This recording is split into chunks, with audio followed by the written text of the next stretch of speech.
এই মহিলাটি তার বাচ্চাকে সঙ্গে করে নিয়ে ঘুরতে বেরিয়েছিল। হঠাৎ তার বেস্ট ফ্রেন্ডের ফোন আসে এবং সে কথা বলে ব্যস্ত হয়ে যায়।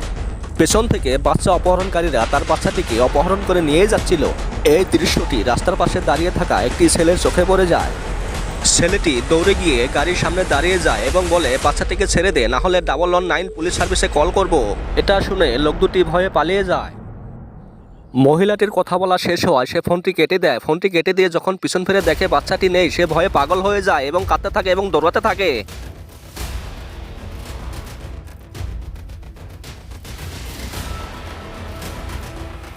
মহিলাটি বুঝে উঠতে পারছিল না এখন সে কি করবে। এদিকে ওদিকে দেখার পর দেখে বাচ্চাটি কোথাও নেই। সে বসে বসে কান্না করতে থাকে।